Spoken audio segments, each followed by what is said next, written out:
ọ̀rọ̀ tó ń lọ nípa ọ̀rọ̀ ọmọ wa Alhaji Wasiu Ayinde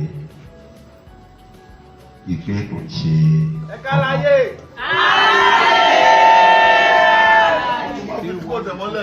A1 ultimate olórí ọmọọba akilẹ̀ Ìjẹ̀bú ó dẹ̀tún ní Ọ̀túnba Àfìdípọ̀ tẹ̀mọ́lẹ̀.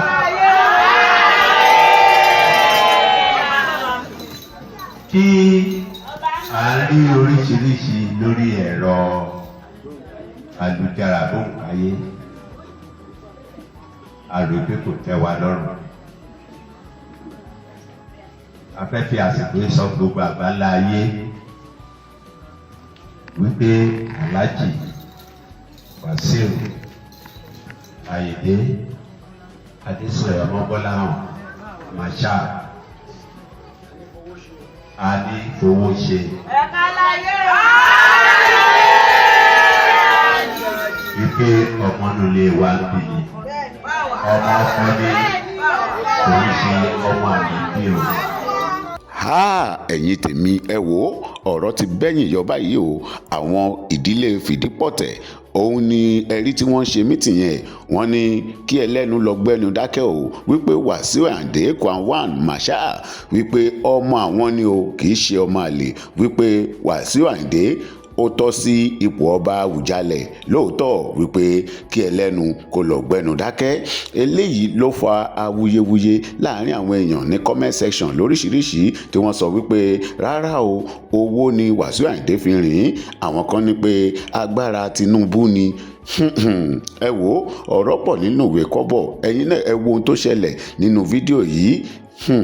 Bẹ́ẹ̀ ṣe wá ń wò ẹ má gbàgbé ẹ bá mi wo ìsàlẹ̀ níbi tí wọ́n kọ subscribe sí ẹ bá mi kílìkì lórí subscribe yẹn ọwọ́ yín tẹ́ fi ń tẹ subscribe ní orúkọ Jésù ẹ ò ní fi gbé ọmọ sí o. Gbogbo ènìyàn ọmọ alákòóso sílẹ̀ mo ti kábíyèsí bẹ́ẹ̀ náà ní agbára lọ́wọ́ náà àṣeyè la máa ṣe o. Ní agbára lọ́wọ́ gbogbo ọmọ wa náà máa yanjú o. Ní ṣubú kálí o. Gbogbo àgbààgbà wa wọ́n ìfẹ́ fún wa o. Mo gbà pé Ọlọ́run máa ń gbọ́ ó dẹ̀ máa ń gbàdúrà ó dẹ̀ ń gbọ́ ẹ̀fẹ́ wa. Torí mo ti bẹ̀rẹ̀ ọ̀rọ̀ yìí ni mo rí pé ẹni tó dàgbà jù lẹ́bí Alhaji Adamse tí wọ́n wọlé. Ọlọ́run bá ṣe o. Ọlọ́run bá ṣe o. Ọlọ́run bá ṣe o. Bàbá àlàáfíà pọ̀ fún yín o. Ẹ sì tẹ́ fún wa o. Ẹ ti dàgbà rẹ̀. Kókó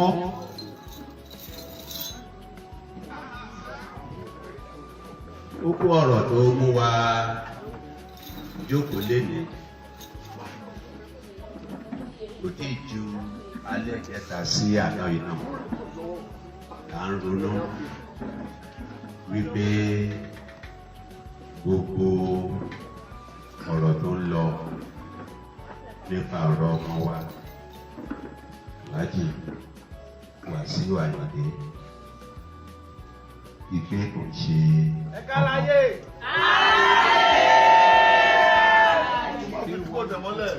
A1 ultimate olórí ọmọọba akilẹ̀ Ìjẹ̀bú ó dẹ̀tún ní Ọ̀túnba Àfìdípọ̀ tẹ̀mọ́lẹ̀.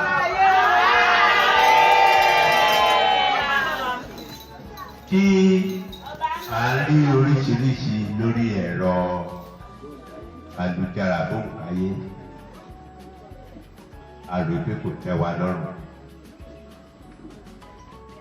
A fẹ́ fi àsìkò sọ gbogbo àgbáńlá ayé wípé Alhaji Wasiu Ayinde Adésọ̀yà Ọmọbọ́láhàn Marshal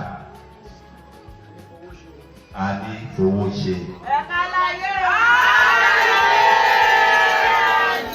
Wípé ọmọ nulẹ̀ wa ń bì ní ọmọ ọkọ ní kò ń ṣe ọmọ àlejò o. Tábà rí lára àwa bí tó ń wò wípé ẹ̀wọ̀n mọ́ bó ṣe jẹ́ bí ẹjọ́ ó fi ó ṣí Ìdípọ̀tẹ̀ ló fi bẹ̀ẹ́ wípé kẹ wá sílé, kẹ wá ìjọba máa ṣe mítìnì, kẹ wá sọ̀rọ̀ ìjẹ́ bá rí tó nípa ẹ̀ kí ẹ̀ka lè jọ gbé yẹ̀wò. Ṣùgbọ́n gbogbo àtàwà ńlé tàdé wà ń gbà ju àwọn táwà ń gbà yìí lọ. Àgbà yìí pé ọmọ nílé yìí gbogbo orígun. Ọmọ wa ni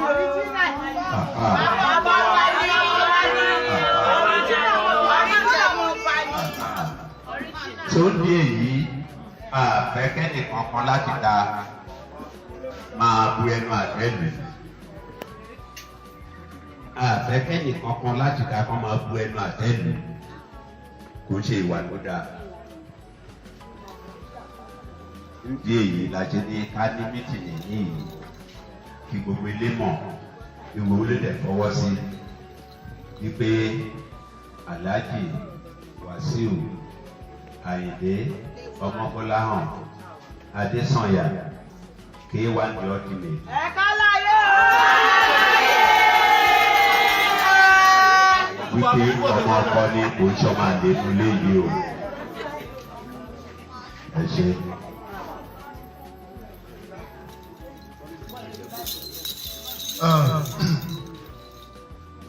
I think at this person I have to.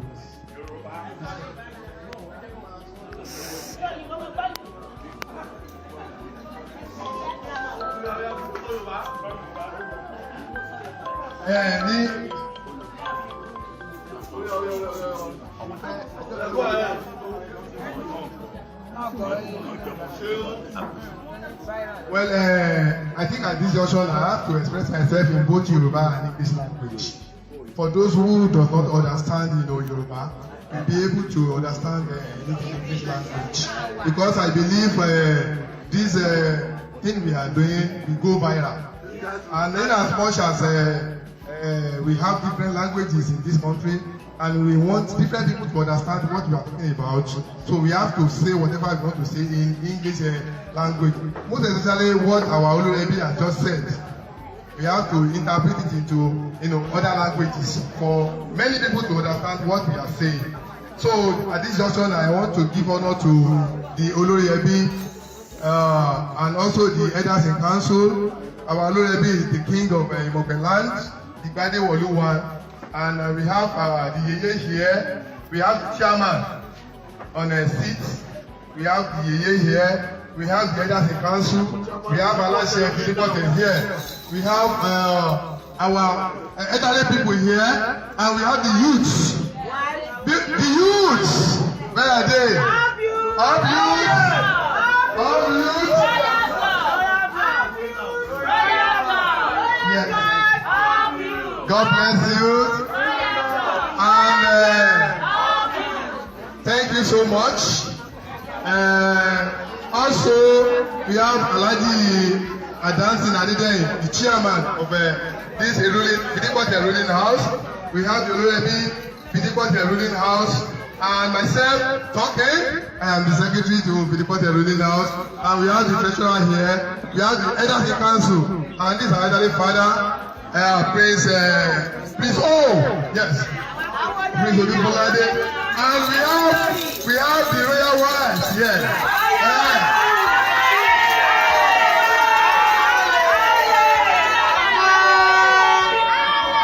So we also have our elderly woman, Ekla, yes. We have Ekla here.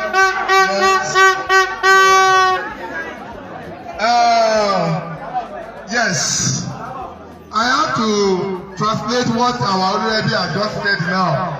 That Alhaji King Wasiu Ayinde Marshal is the true son of this royal family, a prominent son of this ruling house.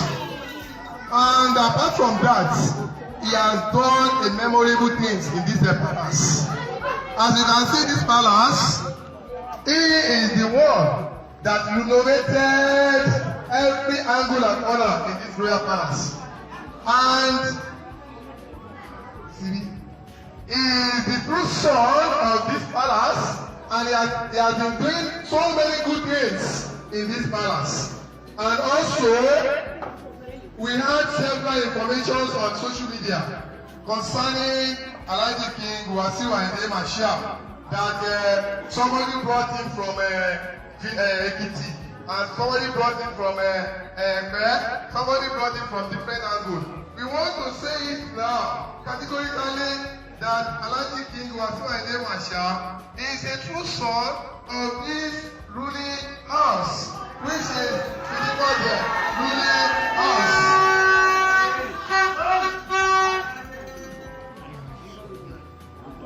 Don't worry. Once again, I want to repeat myself because many people may not understand what I'm saying.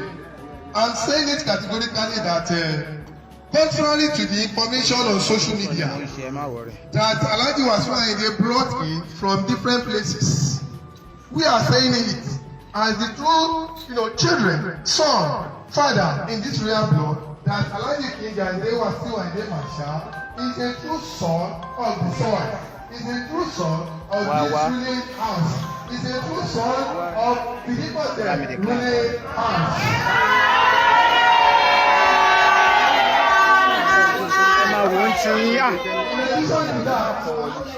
Má dá lóhùn jàre wàhálà yín pọ̀.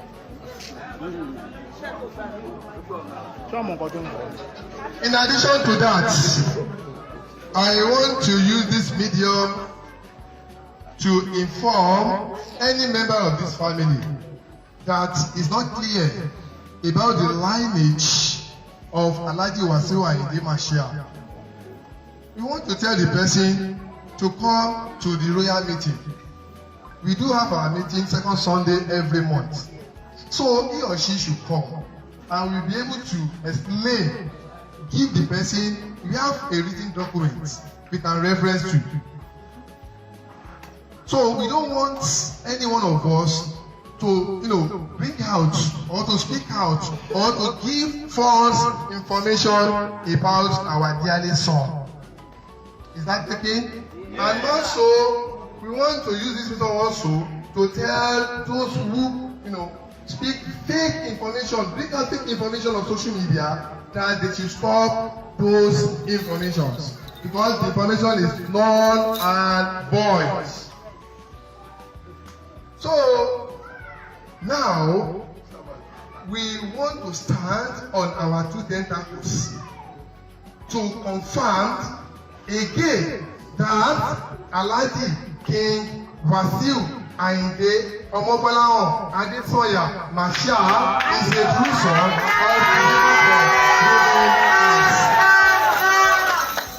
nígbà ìmọ̀ kí gbogbo ilé o ó dà ìjọ wọn ní kẹ́ni tó bá sọ ìmọ̀lẹ́ àjọ ìhà fún wọn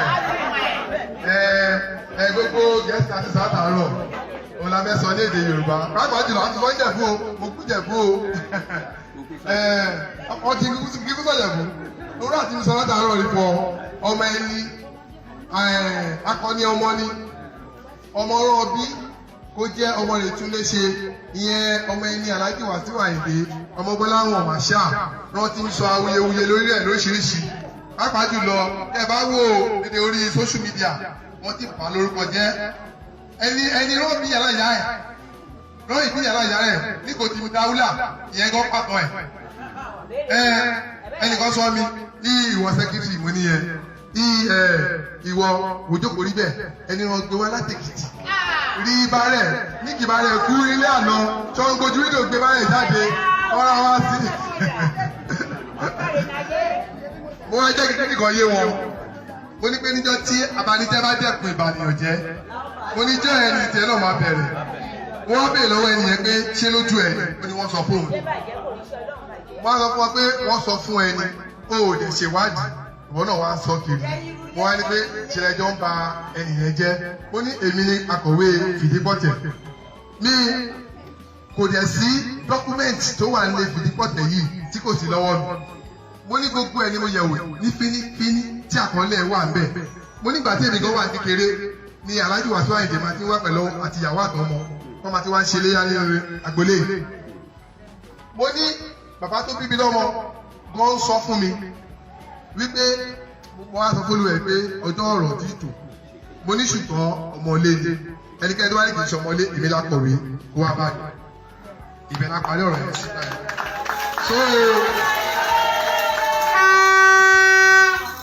so ẹ jẹ́ kí gbogbo wa ẹ jẹ́ kí àjọ máa fi ohùn ṣọ̀kan ẹ má jẹ́ àdáni ara wa nítorí pé àwọn ọkọ náà wọ́n máa sọ̀rọ̀ kan wípé aláàjì yẹn kìnìkan ẹ má jà ṣe bẹ́ẹ̀ aláàjì Wasiu Ayinde níbikíbi tí wọ́n bá ti ń sọ̀rọ̀ wọn bàbá ti wà ń bẹ̀ ẹ jẹ́ ká máa padà tó máa sọ fún ọ wípé ọmọ ilé ni wọ́n ọmọ ilé Fìdígbọ̀tẹ̀ tó bí wọn kúrò wá síbí o ọmọ tó bí ilé Fìdígbọ̀tẹ̀ ni wọ́n fi ṣe tó wá tán lé Fìdígbọ̀tẹ̀ nítorí pé àwọn kọ́tẹ̀ fi ń gbé kíni kan wá ní bàbá àfin nígbà ló mú ìyá wọn wá ló ṣe kíni kan wá gbogbo ẹ̀ irọ́ ni ọmọ ilé tó bí nínú ilé ni wọ́n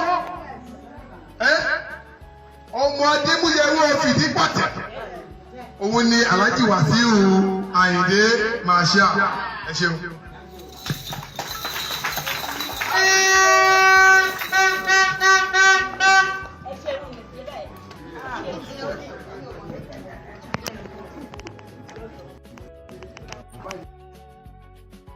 ọmọ Fìdígbọ̀tẹ̀ nílé lóko mo kí wọn o wọn ṣe wẹfọ àdúgbò tì mí Wasiu wọn sọ oríṣiríṣi wọn sọ lédè rọọmù náyé wọn bá yára wọn jẹ wọn kò yàn jẹ ẹ má ẹgbẹ mi ẹ jókòó mi kí ni jókòó dáadáa lórí ẹsẹ̀ yẹn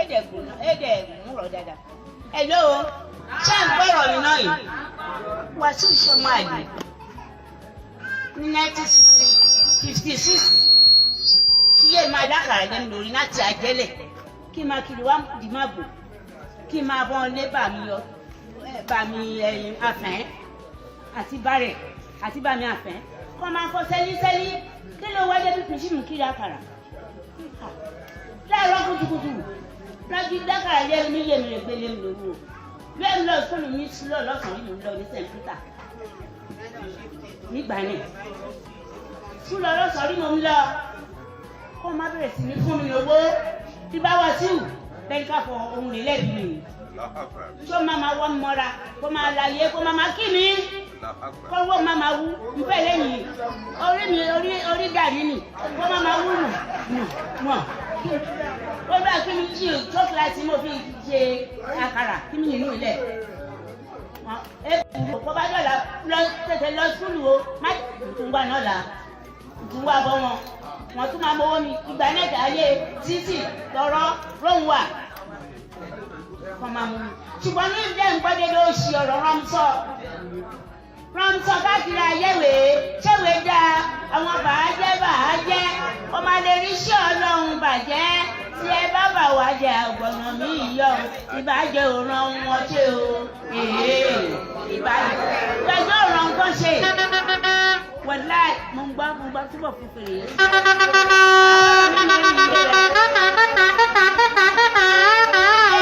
ìwà pẹ́ mi fún àwa ẹtì sọ̀rọ̀ mi yẹn ń gbé wọn náà ṣùgbọ́n dẹ̀ wá yá mi lẹ́nu náà kó kí Wasiu de kọ́kọ́ ìjọ wà lé tẹ̀lé bẹ́ẹ̀ kí n fọ́ Wasiu ọmọ dandan náà nà bí màá gba nígò bí màá ṣẹ́ẹ̀kì ọba tí délé wọn níbi má bò. Alhamdulillah mo dúpẹ́ o mo bẹ́ẹ̀ dúpẹ́ Wasiu ọmọ burúkú rẹ̀ jókòó bẹ́ẹ̀ ọmọ adé ẹ máa jí kí n wọlé kí n máa fọ́ máa jí àjẹ kó má bàa sílẹ̀kùn mi kí n máa wọlé lọ́gbọ̀n. Sọ̀rọ̀ mi yẹn yé wọn ẹ jẹ́ kí mi fúrẹ́ kí mi jókòó sí wọn ẹ̀rẹ̀ yẹn wọ́n ní jẹ́ kálẹ̀ sọ̀rọ̀ ẹ̀rọ rẹ̀ kẹ́ máa bọ̀ sọ̀rọ̀ ẹnu ẹ̀ ayé òní inú wa o. ẹ kì í láàbù bàbá sọ̀rọ̀ ẹ sílẹ̀. ayé òní sílé ilé bàbá dúró tí wọ́n bá ní obìnrin kó bá kó wá sí ìwé fọ ẹ̀ sọmọ Fìdígbọ̀tẹ̀ lóhùn wà tó bá jẹun ní Ìjẹ̀bú-Òde yìí lọ́kọ̀ máa yàn lóhùn gbẹmí lọ́sàn-án. tó bá jẹun ní Ìjẹ̀bú-Òde ọkọ̀ máa yàn ó máa gbé lọ́sàn-án àbí gbé máa dídùn ó máa gbé lọ́sàn-án rẹ̀ dédé ọmọ wọn máa sórí rẹ̀ náyé dédé lọ́sàn-án sọkúsọ ń fọwọ́ sí kí ló dé olùkọ́ rẹ̀ náyé wọ́n aeroplane fẹ́ pọ̀ kí èkó sáré máa sa torí tó ẹ̀wọ̀n olórí burúkú wèlé lẹ́sẹ̀ kó sá pé kọ́ ọkọ̀ ǹjọ́ ẹ̀ ní tètè rà jókòó á lè rí jókòó àbí wáyé àbí bẹ́ẹ̀ kọ́ kọ́ bá mi sọ oríṣiríṣi inú rédíò mi jọ́ lè kẹ́kẹ́ kí n fọ ọmú ẹ wá kí mi ya wẹ́wẹ́ inú rédíò ṣùgbọ́n ẹ̀ ṣèṣe ṣùgbọ́n ọlọ́run fún ẹ má gbèsè ọ̀rọ̀ wọn ẹni bá gbọ́ kó sọ ẹni rẹ̀ gbọ́ àgàgà aláṣẹ Oòduà yẹn bá mi sọ ohun kó máa mú wọn máa sọ o kó máa mú wọn máa sọ o aláṣẹ Oòduà mo láìkí rẹ̀ yẹyẹ ṣùgbọ́n dédé ọ̀rọ̀ ló máa ń sọ yẹn ẹ bẹ sí mi lọ o nípa ọ̀rọ̀ wà sí o ẹ fọ́ kó mú wọn máa sọ o kó máa mú wọn máa sọ o kó máa mú wọn máa sọ nítorí lè dídé ilé bá dúró ní bàbá dúró ní kọ́kọ́ wà tí ìṣọmọ fáwọn náà máa wà fún wa dára pọ̀ wọ́n wá dára pọ̀ mọ́ ọmọ òfìdí pọ̀tẹ̀ àgbà wọ́n olórí burúkú ẹ̀dá tó ń mú wọn ṣe é tèmi ẹ̀rí wọn lẹ́dà o.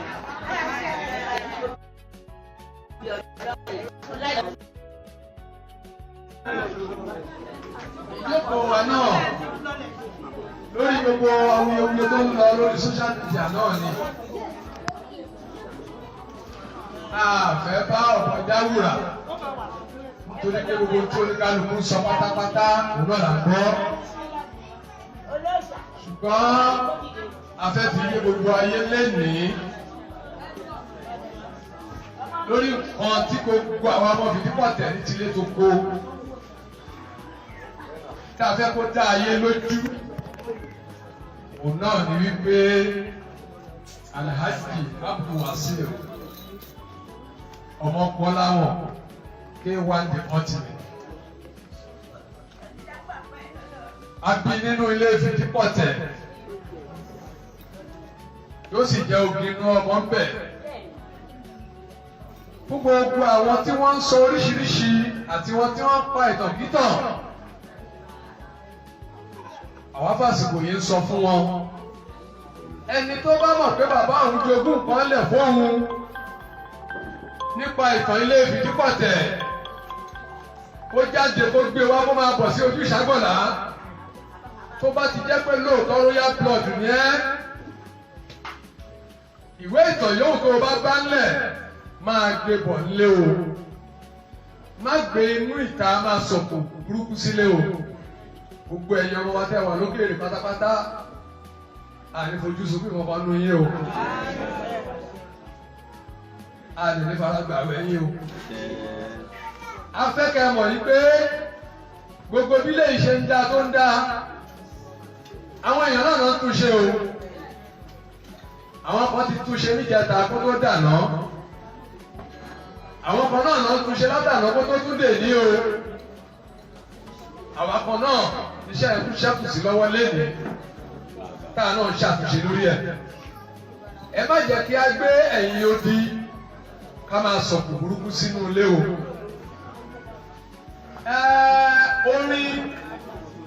Orin ó kọ́ nǹkan tó pọ̀ sínú o ṣùgbọ́n ká lọ mọ̀ ní pé ẹni tó bá ti ṣe dáadáa yóò padà rí dáadáa o.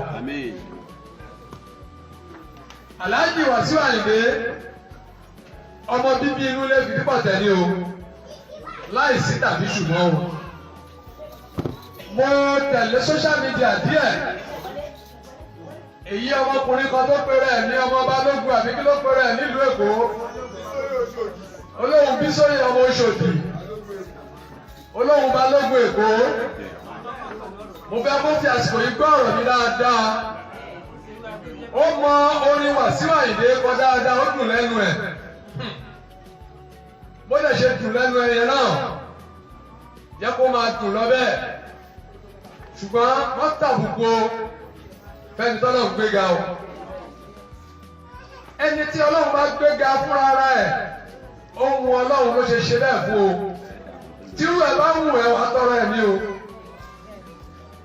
tí oríire bá wù ẹ́ wàá tọrọ ẹ̀ ní o má bú aṣíwájú má pẹ̀gàn aṣíwájú kí wọn náà kó lè bá lẹ́yìn rẹ o gbẹ̀rẹ̀gẹ̀rẹ̀ tó bá pẹ̀gàn aṣíwájú ẹ̀ tó bá ń rọ ọ̀rọ̀ aṣíwájú bákan ìpadà sí onítọ̀hún kò ní já síbi ire o. àṣẹ́pẹ̀ fẹ́nikẹ́ni o ṣùgbọ́n ìwọ tó o bá ń ṣe blọ́gà wà á máa rí tirẹ̀ ṣe o. iṣẹ́ tí wọ́n bá gbé fún ẹ ronú pé tí ẹ̀dá kan ò bá lè mú ẹ ọlọ́run á mú ẹ o. má bà tèèyàn jẹ́ o má sọ̀rọ̀ òdì sẹ́nikẹ́ni o nítorí pé nínú bíbélì pàápàá ìwé mímọ́ ní pé ká wádìí ohun gbogbo dájú ká mọ ètò ìṣe òdodo láti dìmú ṣinṣin. gbogbo ẹ̀yin dá ń sọ oríṣiríṣi kò bá kù gbé ọ̀rọ̀ yìí ẹ kàn ń pẹ̀gàn lásán ni. àjànàkú kọjá mo rí nǹkan tì rí. irú ọmọ bíi Wàsíù Àyìndé bá yọ lágbolé yín gbogbo iná ọ̀dọ̀ máa pọ́n lé. ó yọ lágbolé wa inú wa sì dùn sí i. bàbá wa Síkírù Adétọ̀nà kábíyèsí aláyélúwà ọ̀gbágbá agbátẹ̀wọlé. Kí wọ́n tó ọmọ onídìrí àṣà ògùn ọ̀ṣà ògùn sámúnimúni. Àìtètè gbọ́ ológo ló jìyà tó bá gbó títí ó máa pa ìyálàyà ikú jẹ ni. Kí bàbá tó ronú kó tó sọ pé ọmọ Bọ́lá hàn oyè tọ́ sí ẹ. Ẹ rí i pé wọ́n ní ká tó fìyàn joyè láàrin ìlú wọ́n tẹ̀lé rere. Yàtọ̀ sí pé ká máa sọ pé àpótí ilé kí àpótí ilé kí rárá. Oyè tọ́ sí ó tó yè gbé ní bàbá wa Adétọ̀nà ni wọ́n ṣe gbé oyè fún kò dẹ̀ ní mú lágbára Ọlọ́run. Ṣé wá rí ìwọ ló mọ bó ṣe jẹ́ nílé ọba? Ìwọ ló mọ bó ṣe jẹ́ nílé ọba. Tó o bá fẹ́ mọ ìdílé ẹ, àbó fẹ́ mọ ìdílé ọba kejì ẹ, àbó fẹ́ mọ ìdílé ọba kẹta ẹ, má bà ilé onílé jẹ́ o. Má bà ilé onílé jẹ́ o. Àwọn abẹ́sìkò yìí sọ fún yín gbogbo ẹ̀ ń jẹ́ àbámọ̀ pé ọmọ Bọ́lá hàn ọmọ bíbí inú lè fi pọ̀ tẹ̀lé o. Yes o. Ó bẹ̀ níbi tí ọba tó ti ń bọ̀ láti jìbìjì kó tó kọ bàbá wa Adémúyẹwọ́ àfìdíkọ̀tẹ́ mọ́lẹ̀. Àwọn bàbá ẹ̀ wọ́n ti jọba síwájú. Tó o bá fẹ́ mọ̀ tán nípa tá à ń sọ yìí máa bọ̀ nílé ìwé ìtàn wà nílé báwọn bàbá ṣe ń ṣe ó wà nílẹ̀.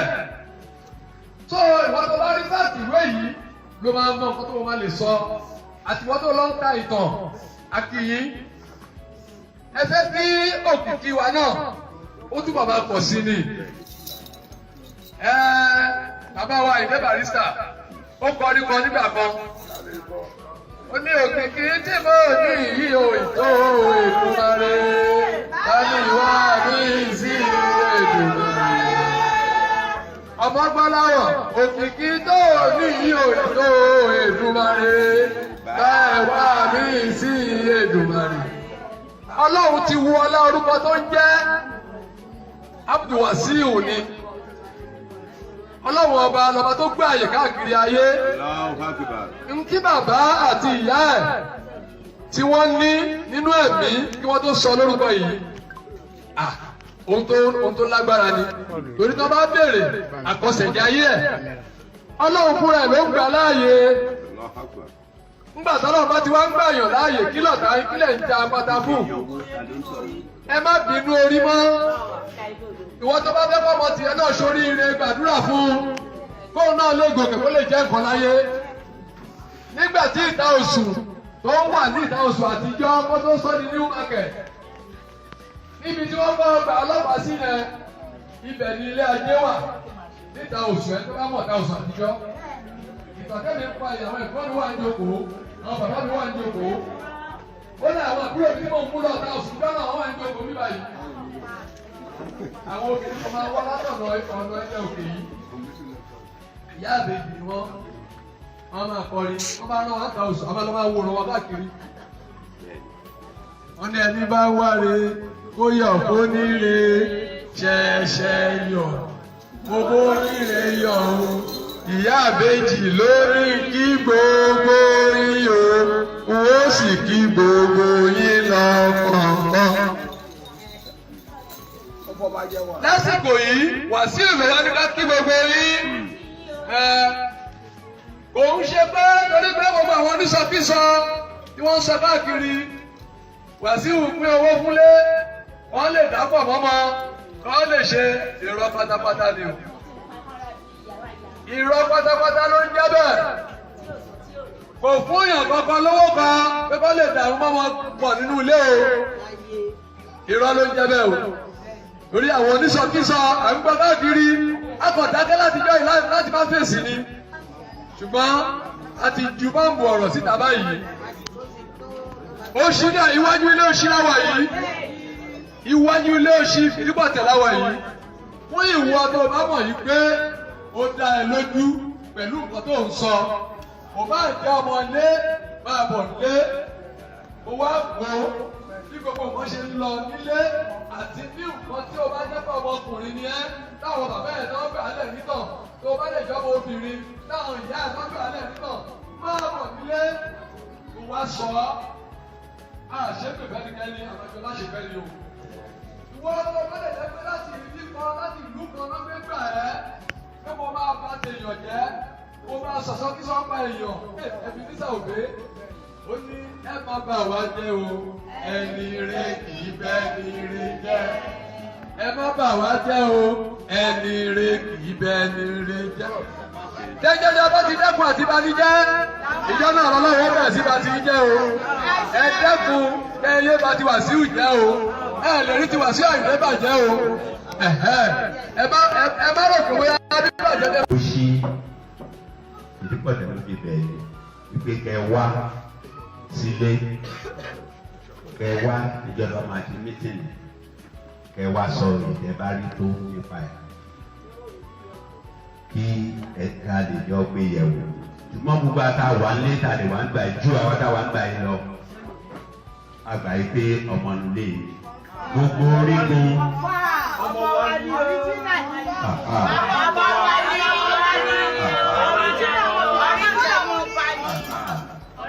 tó ní èyí àfẹ́kẹ́ nìkan kan láti ta máa bu ẹnu àtẹ́lù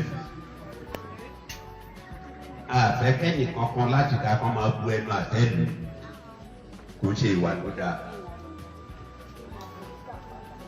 Nídìí èyí la ṣe ní ká ní mítìnì yìí kí gbogbo ilé mọ̀ kí gbogbo ilé dẹ̀ fọwọ́ sí wípé Alhaji Wàsíù Àyìndé Ọmọbọ́láhàn Adésànyà K1 the ultimate. Ẹ̀ka láyé o.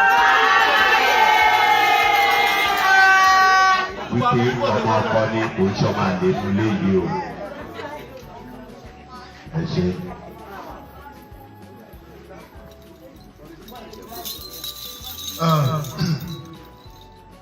I think at this junction I have to.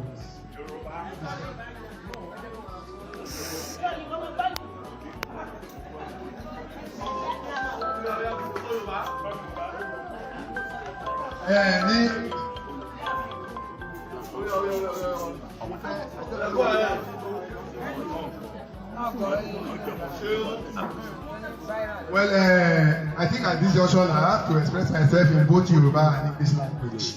For those who do not understand, Yoruba, will be able to understand English language. Because I believe this thing we are doing will go viral. And in as much as we have different languages in this country, and we want different people to understand what we are talking about, so we have to say whatever we want to say in English language. Most especially what our Olurebi has just said. We have to interpret it into other languages for many people to understand what we are saying. So at this junction, I want to give honor to the Olurebi and also the elders in council. Our Olurebi is the king of Imobeland, the Gbade Woluwan, and we have the Yeye here. We have the chairman on a seat. We have the Yeye here. We have the elders in council. We have Alashe Fìdípọ̀tẹ̀ here. We have our elderly people here, and we have the youths. The youths. Where are they? All youths. All youths.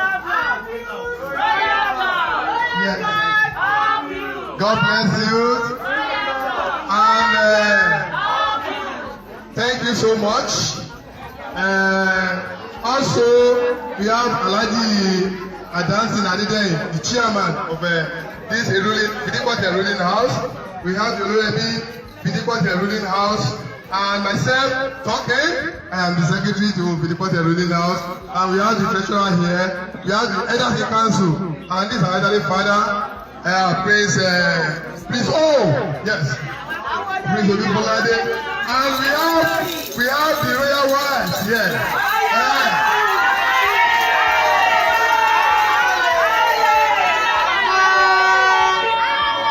So we also have our elderly woman, Ekla.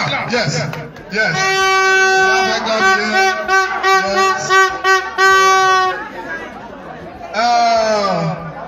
Yes.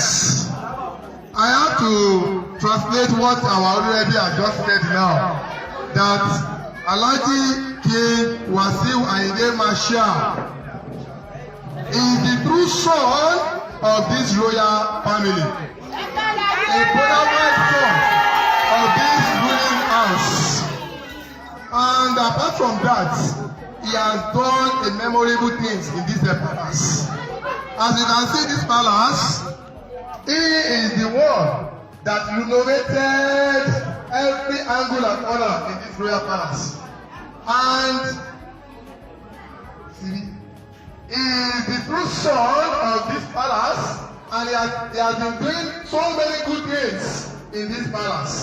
And also, we had several information on social media concerning Alhaji King Wasiu Ayinde Marshal, that somebody brought him from Ekiti, and somebody brought him from somebody brought him from different angles. We want to say it now categorically that Alhaji King Wasiu Ayinde Marshal is a true son of this ruling house, which is Fidipote ruling house.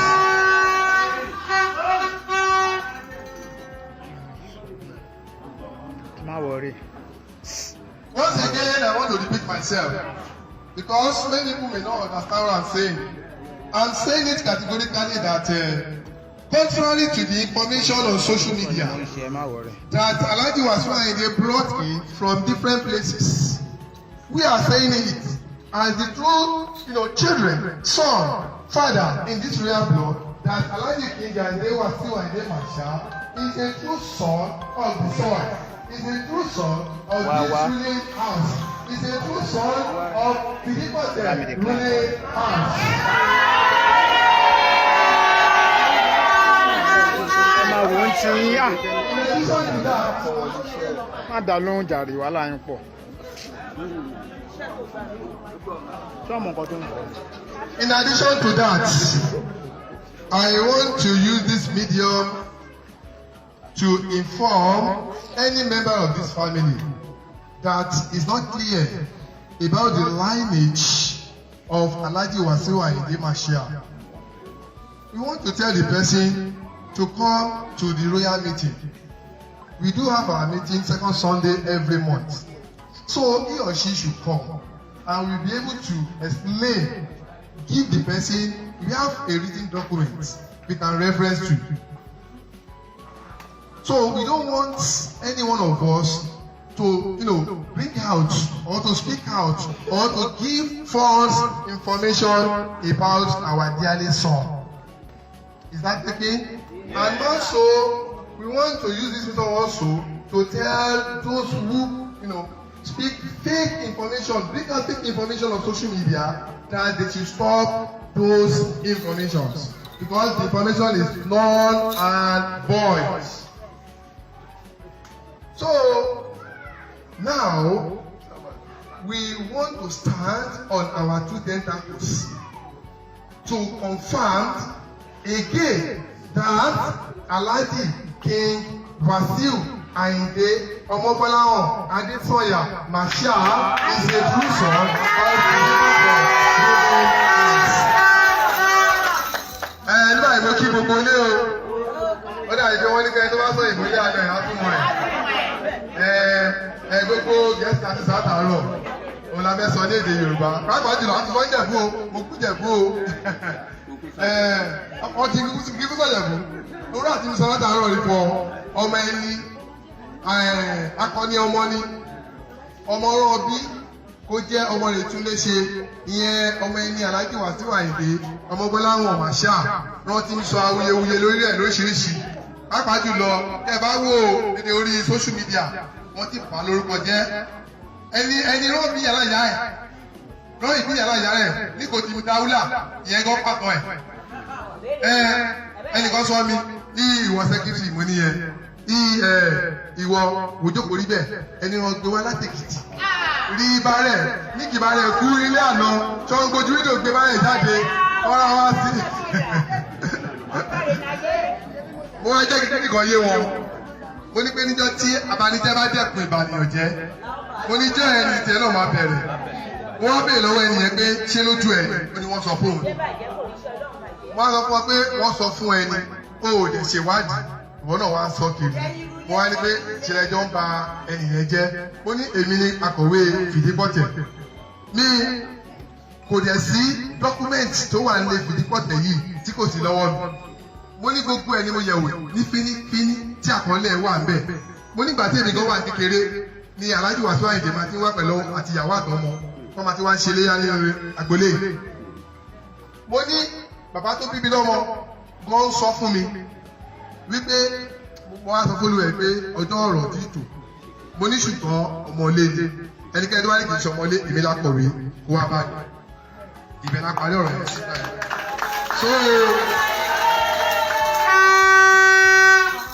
so ẹ jẹ́ kí gbogbo wa ẹ jẹ́ kí àjọ máa fi ohùn ṣọ̀kan ẹ má jẹ́ àdàlẹ̀ ara wa nítorí pé àwọn ọkọ náà wọ́n máa sọ̀rọ̀ kan wípé aláàjì yẹn kíníkan kíníkan ẹ má jà ṣe bẹ́ẹ̀ Alhaji Wasiu Ayinde níbikíbi tí wọ́n bá ti ń sọ̀rọ̀ wọn bàbá ti wà ń bẹ̀ ẹ jẹ́ ká máa padà tó máa sọ fún ọ wípé ọmọlé ni wọ́n ọmọlé Fìdípọ̀tẹ̀ tó bí wọn òkú wá síbí o ọmọ tó bí lé Fìdípọ̀tẹ̀ ni wọn fi ṣe tọwọ́ tó ń lé Fìdípọ̀tẹ̀ nítorí pé àwọn kọ́tẹ̀ fi ń gbé kíni kan wọ́n ní bàbá àfin gẹ́gẹ́ ló mú ìyá wọn wá ló ṣe kíni kan wá gbogbo ẹ̀ irọ́ ni ọmọ ilé tó bí nínú ilé ni wọ́n ọmọ Adémúyẹwò Fìdípọ̀tẹ̀ òun ni Alhaji Wasiu Ayinde Marshal ẹ ṣeun.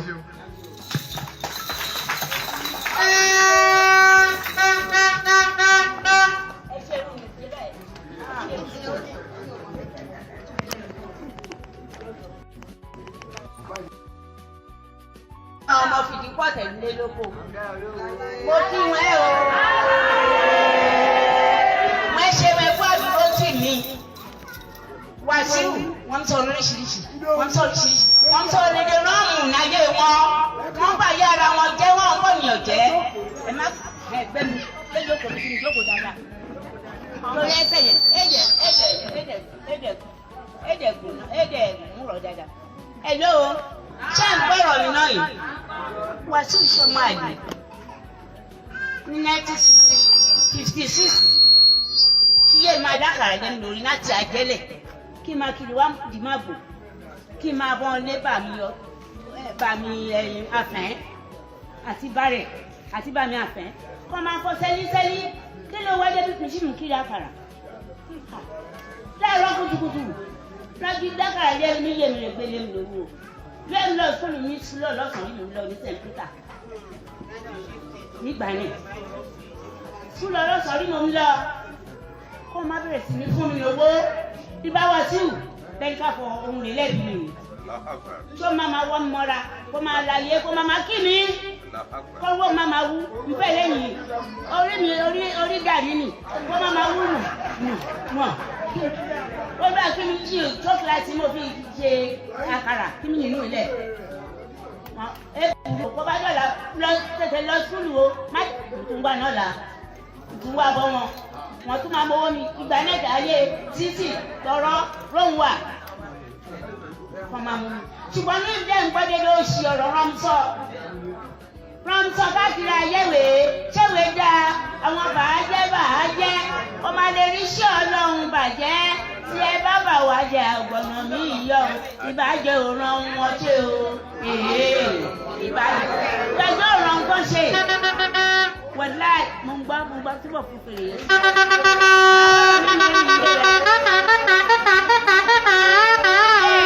wà á pẹ́ ní fún àwa ẹtì sọ̀rọ̀ mi yẹn ń gbé wọn náà ṣùgbọ́n ó dẹ̀rọ̀ yá mi náà náà kó kí wá sí ìdí kọ́kọ́ ìjọ wà lẹ́tẹ̀ níbẹ̀ ìjọ wà lẹ́tẹ̀ níbẹ̀ kí n fọ́ wá sí ọmọ dandan náà nà bí màá gba níkò bí màá ṣẹ́kì ọ̀gá tí délé wọn níbi má kù.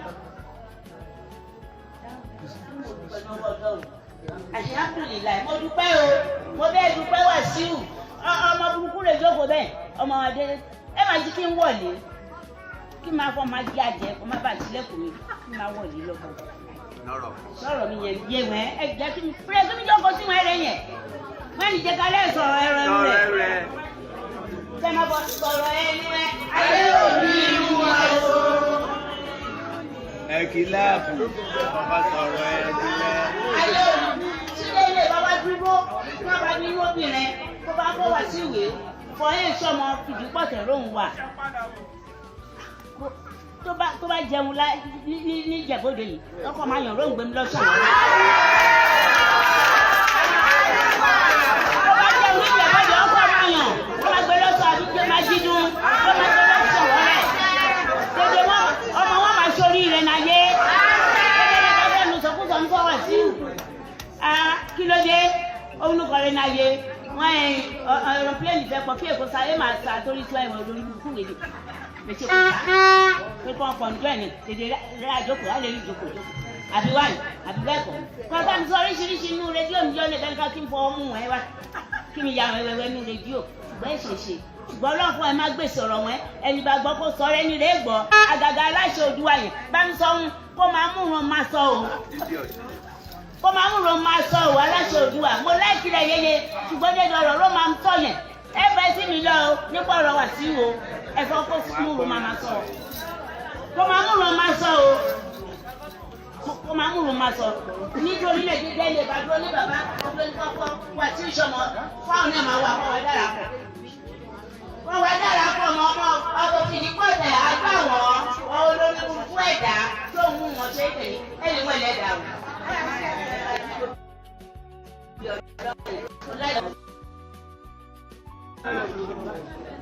Ìjókòó wa náà lórí gbogbo awuyewuye tó ń lọ lórí social media náà ni a fẹ́ bá ọ̀pọ̀ jáwùrà nítorí pé gbogbo tí oníkálukú sọ pátápátá òun náà là ń gbọ́ ṣùgbọ́n a fẹ́ fi yé gbogbo ayé lénìí lórí nǹkan tí gbogbo àwọn ọmọ Fìdípọ̀tẹ̀ ní tilé tó kó tá a fẹ́ kó dá ayé lójú òun náà ni wípé Alhaji Abdulwasir Ọmọkọ́láwọ̀n K1 the ultimate a bí nínú ilé Fìdípọ̀tẹ̀ yóò sì jẹ́ obìnrin ọmọ ń bẹ̀ fún gbogbo àwọn tí wọ́n ń sọ oríṣiríṣi àti wọn tí wọ́n ń pa ìtàn kítàn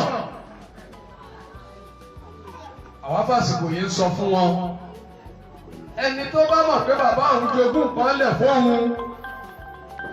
nípa ìtàn ilé Fìdípọ̀tẹ̀ ó jáde kó gbé wá kó máa bọ̀ sí ojú ìṣàgbọ̀lá tó bá ti jẹ́ pé lóòótọ́ royal blood ní ẹ́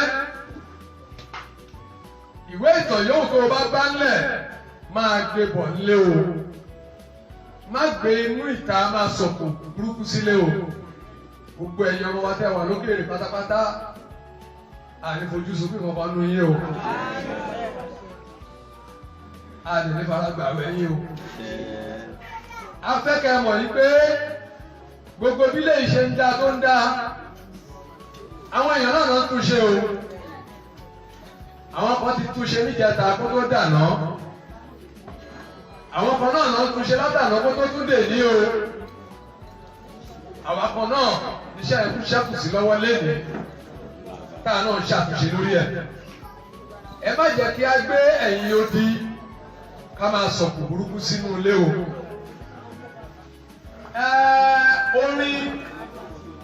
orin ó kọ́ nǹkan tó pọ̀ sínú o ṣùgbọ́n ká lọ mọ̀ ní pé ẹni tó bá ti ṣe dáadáa ló padà rí dáadáa o. Alhaji Wasiu Ayinde ọmọ bíbí inú ilé Fìdípọ̀tẹ̀ ni o láìsí tàbí ṣùgbọ́n o. Mo tẹ̀lé social media díẹ̀ èyí ọmọkùnrin kan tó pèrè ẹ̀ ní ọmọ Balógun àbí kí ló pèrè ẹ̀ nílùú Èkó Olóhùn Bísóyè ọmọ Òṣòdì Olóhùn Balógun Èkó. Mo fẹ́ kó fi àsìkò yìí gbọ́ ọ̀rọ̀ mi dáadáa. Ó mọ orin Wasiu Ayinde kọ dáadáa, ó dùn lẹ́nu ẹ̀. Bó lè ṣe dùn lẹ́nu ẹ̀ yẹn náà, jẹ́ kó máa dùn lọ bẹ́ẹ̀. Ṣùgbọ́n wọ́n tàbùkù fẹ́ni tọ́lọ́run gbéga o. Ẹni tí Ọlọ́run bá gbéga fúnra ara ẹ̀, ohun Ọlọ́run ló ṣe ṣe bẹ́ẹ̀ fún o. Tírú ẹ̀ bá wù ẹ́ wàá tọrọ ẹ̀mí o. Tí oríire bá wù ẹ́ wàá tọrọ ẹ̀mí o. Má bú aṣíwájú, má pẹ̀gàn aṣíwájú kí wọn náà kó lè bá lẹ́yìn rẹ o. Gbẹ̀ngàn tó bá pẹ̀gàn aṣíwájú ẹ̀ tó bá ń rọ ọ̀rọ̀ aṣíwájú bákan ìpadà sí onítọ̀hún kò ní já síbi rẹ o. Ṣépè fẹ́nikẹ́ni o, ṣùgbọ́n ìwọ tó o bá ń ṣe blọ́gà wàá máa rí tìrẹ ṣe o. Iṣẹ́ tí wọ́n bá gbé fún ẹ ronú pé tí ẹ̀dá kan ò bá lè mú ẹ Ọlọ́run á mú ẹ o. Má bà tèèyàn jẹ́ o, má sọ̀rọ̀ òdì sẹ́nikẹ́ni o, nítorí pé nínú Bíbélì pàápàá ìwé mímọ́ ní pé ká wádìí ohun gbogbo dájú ká mọ ètò ń ṣe òdodo láti dìmú ṣinṣin. Gbogbo ẹ̀yin dá ń sọ oríṣiríṣi kò bá kú gbé ọ̀rọ̀ yìí ẹ kàn ń pẹ̀gàn lásán ni. Àjànàkú kọjá mo rí nǹkan tì rí. Irú ọmọ bíi Wasiu Ayinde bá yọ lágbolé yín gbogbo iná lè máa pọ́n lé. Ó yọ lágbolé wa inú wa sì dùn sí i. Bàbá wa Síkírù Adébọ̀nà kábíyèsí aláyélúwà ọ̀gbágbá agbátẹ̀wọlẹ̀. Aláyé. Kí wọ́n tó ọmọ onídìrí àṣà ògùn kò sá ògùn sámúnimúni. Àìtètè gbọ́ ológbò ló ń jìyà tó bá gbọ́ títí ó máa pa ìyálàyà ikú jẹ ni. Kí bàbá tó ronú kó tó sọ pé ọmọ Bọ́lá hàn oyè tọ́ sí ẹ. Ẹ rí i pé wọ́n ní ká tó fi hàn joyè láàrin ìlú wọ́n tẹ̀lé rere. Yàtọ̀ sí pé kí wọ́n sọ pé àpótí ilé kín àpótí ilé kín rárá. Oyè tọ́ sí ó tó yè gbé ní bàbá wa Adétọ̀nà ni wọ́n ṣe gbé oyè fún kò dẹ̀ ní mú lágbára Ọlọ́run. Ṣé wá rí ìwọ ló mọ bó ṣe jẹ́ nílé ọba? Ìwọ ló mọ bó ṣe jẹ́ nílé ọba. Tó o bá fẹ́ mọ ìdílé ẹ, àbó fẹ́ mọ ìdílé ọba kejì ẹ, àbó fẹ́ mọ ìdílé ọba kẹta ẹ, má bà ilé onílé jẹ́ o. Má bà ilé onílé jẹ́ o. Àwọn abẹ́sìkò yìí sọ fún yín gbogbo ẹ̀yin tẹ́ ẹ̀ bá mọ̀ pé ọmọ Bọ́lá hàn ọmọ bíbí inú ilé Fìdípọ̀tẹ̀ ni o. Yẹ́sù. Ó bẹ̀ níbi tí ọba tó ti ń bọ̀ láti jìbìjì kó tó kọ bàbá wa Adémúyẹwọ́ Àfìdípọ̀tẹ̀ mọ́lẹ̀. Àwọn bàbá ẹ̀ wọ́n ti jọba síwájú. Tó o bá fẹ́ mọ̀ tán nípa tá à ń sọ yìí máa bọ̀ nílé ìwé ìtàn wà nílé báwọn bàbá ṣe ń ṣe ó wà nílẹ̀. Tó ìwọ tó bá rí fáàtì ìwé yìí ló máa mọ nǹkan tó máa lè sọ àti ìwọ tó lọ ń ta ìtàn akíyí. Ẹ fẹ́ bí òkìkí wa náà ó túbọ̀ máa pọ̀ sí ni. Bàbá wa Àyìndé Barrister ó kọrin kan nígbà kan. Ó ní òkìkí tí mo ní yìí ò tó Èdùmàrè láti wá ní sí Èdùmàrè. Ọmọ Gbọ́láhàn òkìkí tó ní yìí ò tó Èdùmàrè ẹ̀wá mi sí Èdùmàrè. Ọlọ́run ti wu ọlá orúkọ tó ń jẹ́ Abdulwasiu ni. Ọlọ́run ọba lọba tó gbé àyè káàkiri ayé. Nkí bàbá àti ìyá ẹ̀ tí wọ́n ní nínú ẹ̀mí kí wọ́n tó sọ lórúkọ yìí. Ohun tó lágbára ni. Torí tó bá béèrè àkọsẹ̀jẹ̀ ayé ẹ̀. Ọlọ́run fúnra ẹ̀ ló ń gbà láàyè. Ńgbà tọ́lọ́run bá ti wá ń gbàyàn láàyè kí lọ̀tá kílẹ̀ ń ja pátá fún. Ẹ má bínú orí mọ́. Ìwọ tó bá fẹ́ fọmọ tiẹ̀ náà ṣoríire gbàdúrà fún kóun náà lè gòkè kó lè jẹ́ nǹkan láyé. Nígbà tí ìta oṣù tó ń wà ní ìta oṣù àtijọ́ kó tó sọ ní new market. Níbi tí wọ́n bá gba ọlọ́pàá sí yẹn, ibẹ̀ ni ilé ajé wà. Níta oṣù ẹ̀ tó bá mọ̀ ìta oṣù àtijọ́. Ìtọ́kẹ́ mi pa ìyàwó ẹ̀fọ́ mi wà ní jókòó, àwọn bàbá mi wà ní jókòó. Ó ní àwọn àbúrò mi tí mò ń mú lọ ìta oṣù gbọ́nà àwọn wà ní jókòó mi báyìí. Àwọn obìnrin kan máa wá látọ̀nà ọ̀nà ẹgbẹ́ òkè yìí. Ìyá àbèjì ni wọ́n máa kọrin, wọ́n bá rán wọn ta oṣù, àwọn ọlọ́mọ àwòrán wọn káàkiri. Wọ́n ní ẹni bá wáre kó yọ̀ kó níre ṣẹ̀ṣẹ̀ yọ̀, gbogbo níre yọ̀ o. Ìyá àbèjì lórí kí gbogbo yín o, wọ́n sì kí gbogbo yín lọ kọ̀ọ̀kan. Lásìkò yìí Wàsíù mẹ́ta ní ká kí gbogbo yín.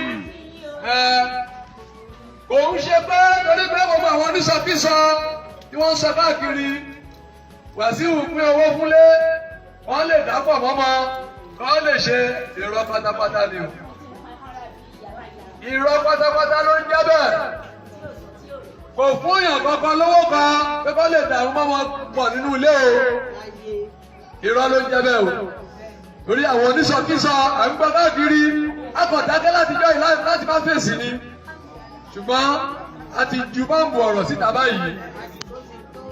Ó ṣí ní iwájú ilé òṣì láwà yìí. Iwájú ilé òṣì Fìdípọ̀tẹ̀ láwà yìí. Fún ìwọ tó bá mọ̀ yìí pé ó dá ẹ lójú pẹ̀lú nǹkan tó ń sọ. Kò bá jẹ́ ọmọ ilé máa bọ̀ nílé. Ó wá wò ó bí gbogbo nǹkan ṣe ń lọ nílé àti bí nǹkan tí o bá jẹ́ pé ọmọkùnrin ni ẹ́ táwọn bàbá ẹ̀ náà gbà á lẹ̀ nítàn tó o bá lè jọ́ ọmọ obìnrin táwọn ìyá ẹ̀ náà gbà á lẹ̀ nítàn máa bọ̀ nílé kó wá sọ ọ́ àṣepè fẹ́nikẹ́ni àmọ́jọ láṣẹ fẹ́ ni o.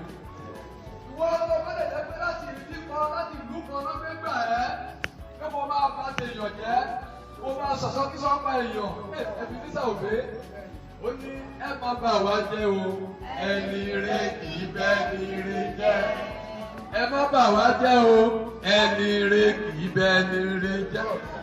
Jẹ́jẹ́jẹ́ bá ti dẹ́kun àti bá ti jẹ́ ìjọ náà lọ́wọ́ bẹ̀rẹ̀ sí bá ti jẹ́ o ẹ dẹ́kun ẹyẹ bá ti Wàsíù jẹ́ o ẹ lè rí ti Wàsíù Àyìndé bàjẹ́ o ẹ má rò pé wọ́n yá bí bàjẹ́